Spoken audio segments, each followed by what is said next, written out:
It was a Saturday morning in Hangzhou.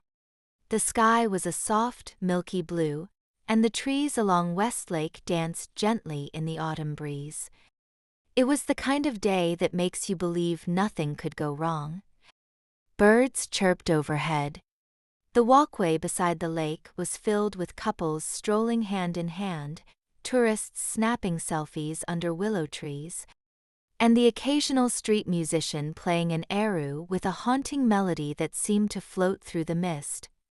We were there as a family, my wife, our 6-year-old daughter Lily, and me, on a long-awaited vacation from Chicago.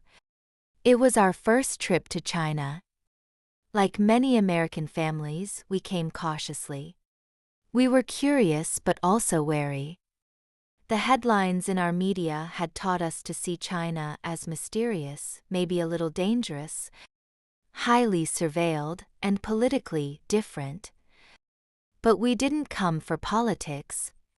We came for the beauty. Westlake is everything the poems say it is, serene, elegant, and oddly timeless.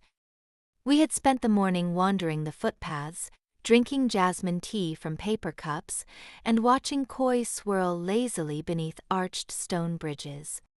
Lily had been especially excited to see the paddleboats shaped like dragons. At one point, she pointed at a weeping willow tree and said, "Daddy, it looks like it's crying." I remember thinking, even in that moment, how poetic that sounded. At a small souvenir stall near the lake, we stopped to look at teacups and scarves. Lily wandered just a few steps away toward a rack of red paper lanterns that swayed gently in the breeze. I turned my head to respond to a vendor who had asked if I wanted my name carved in bamboo. When I looked back, Lily was gone. At first, I thought she had just ducked behind the stall. I called out, casually at first, then louder, "Lily?" No response. I stepped around the corner. No Lily. I spun in every direction. No pink hat. No blue puffer jacket. Nothing. The noise of the crowd felt like it had suddenly turned up a notch. My brain went into lockdown. My voice cracked as I yelled again. "Lily! Lily!" People started turning to look. My wife, who had been photographing lotus blossoms, rushed over. Her face drained of color instantly. "Where is she?" I don't know." We ran. We pushed past tourists, scanned crowds, called her name over and over. I felt the sweat break on my back. The kind of sweat you only get from one thing, sheer, unfiltered panic. Because I knew what this meant. I grew up in the United States. I know how it works when a child goes missing there. First, you call 911. Then you wait. You explain your story over and over again to different responders. You file a report. They tell you they'll do everything they can. Then you wait some more. The Amber Alert system is supposed to be our safeguard. But in practice? It's a slow, bureaucratic mechanism that often takes 30 to 60 minutes to activate. By the time anyone gets a description out, the critical window, the first 10 to 20 minutes, is gone. Even then, what happens? A message flashes on a few highway signs. Maybe you get a text alert hours later. And unless your child was taken in a car, or there's a license plate number available, it's basically useless. I thought of all the stories I'd read. The missing kids never found. The cold trail. The endless interviews. The helplessness. I was about to live that nightmare. But then, something very different happened. A woman nearby, maybe in her 50s, noticed us shouting. She approached and asked, in slow but clear English, "Child is gone?" I nodded, panicking. 6 years old. Pink hat. Blue jacket. She calmly pulled out her phone. Opened an app. Spoke quickly into it in Mandarin. Don't worry, she said. We report to grid. I didn't know what she meant. She pointed toward a small kiosk, a silver cube near a bike rental rack. Police center. Go now. System fast. I ran. Inside were 2 officers and a large screen showing live security camera feeds of the park. I explained what had happened. One officer typed Lily's description into his terminal. The other scanned the monitors. Then they asked, "Do you have her photo?" My wife opened her phone and found a picture of Lily taken that morning. She handed it over. The officer nodded, uploaded it, and said something into his radio.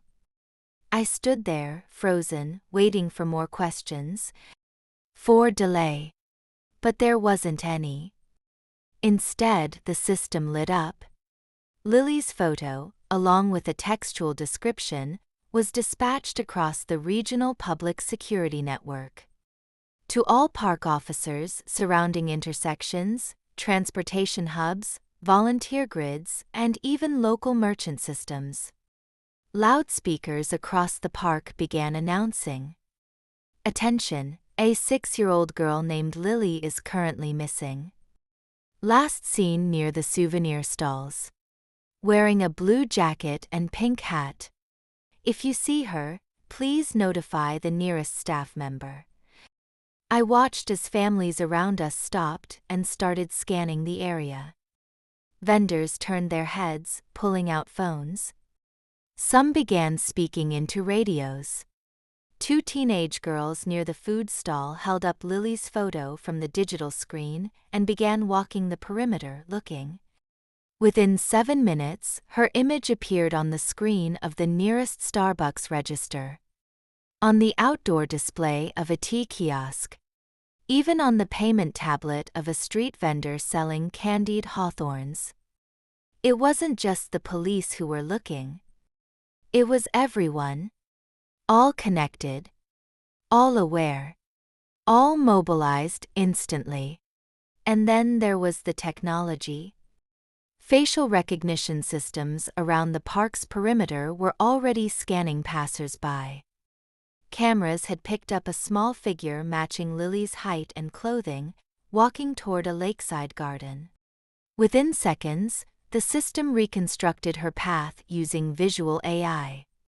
She had turned right, wandered toward a bubble tea cart, then sat on a bench near a duck pond. 12 minutes after she had gone missing, a security volunteer gently approached her. She was drinking juice. Calm. Watching the ducks. No one had touched her. No one had harmed her. When they brought her back, I didn't cry immediately. I just knelt. I felt a wave of something I hadn't expected, relief mixed with awe. Lily, still sipping her drink, blinked at me. Why are you sweating so much, Daddy? I hugged her. For a long time. The officer smiled. It's okay. This happens sometimes. But we find. That evening, I sat alone in the hotel lobby, staring out at the city lights. I kept replaying the sequence of events in my head. 12 minutes. Not just until she was found, but until an entire city system had activated to locate a single missing child. In the US, people would be debating the right jurisdiction, the legality of camera footage, whether the parents had been negligent or if the police had enough probable cause to issue a search. There would be red tape, liability fears, and, if you were lucky, sympathy. In China, there was only response. Swift. Coordinated. Human. And yes, digital. We in the West have been trained to fear that word. Surveillance. Facial recognition. Centralized data. But what if the dystopia we fear, is better than the chaos we tolerate. Back home, we resist coordination because we're obsessed with individualism. We distrust institutions. We assume that any system with power will abuse it. So we get fragmentation, inaction, excuses. Meanwhile, our children disappear into the void. Tell me, what's more invasive? A camera that sees your child and finds her in 12 minutes? Or a free society that shrugs while your child vanishes?